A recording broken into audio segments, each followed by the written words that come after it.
and donate today. Devastating storms like Haiyan can be extremely debilitating to medical facilities, and often survivors flock to hospitals, even if they don't need immediate medical attention. Many are just hoping to get food or water. But as we've seen in the Philippines, hospitals are struggling to find the basic necessities.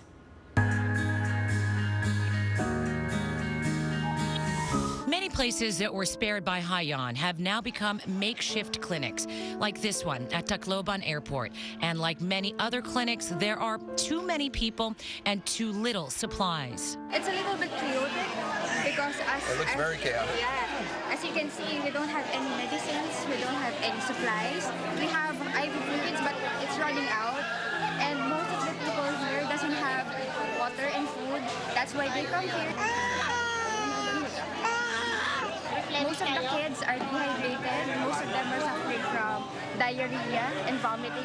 Doctors don't have enough food and water for people, let alone medical supplies. Hygiene and contamination are becoming issues as well.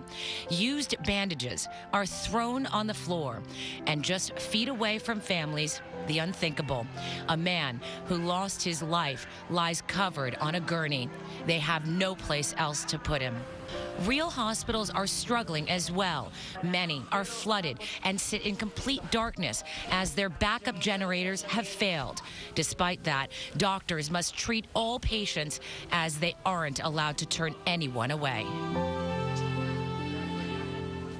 Grim conditions in the hospitals hit the hardest, and even today, 9 days later, doctors and nurses struggling and in dire need of just the basics. Joining us now to discuss the scope of the medical crisis, Doctors Gabriel and Leonel Hunt from Cedars-Sinai Medical Center. Thank you so much for being here. And now you two are not only brothers, but you're also a neurosurgeon, orthopedic surgeon, and as a team, you started the Hunt Foundation, and it was all after the earthquake in Haiti. Tell us how this all came about after the earthquake in Haiti. Well, we started based on a desire just to give back and to provide people in underserved communities the ability to have the access to health care that we provide here in the United States. And after the earthquake in Haiti, we actually attempted to go down there and help out, but we saw that the initial problem was going to be taken care of by first responders, and there's going to be a bigger issue later on after all the cameras went away and after people initially got help.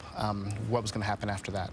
Talk to me about 9 days later. You've been to Haiti, you've been on the ground, you've seen what's happened there. What about 9 days later in the Philippines? What are the chances for survivors at this point that haven't, been found yet? Well, one thing that's difficult to understand and is a lot different from Haiti is that Haiti is very close to the U.S. It's one island.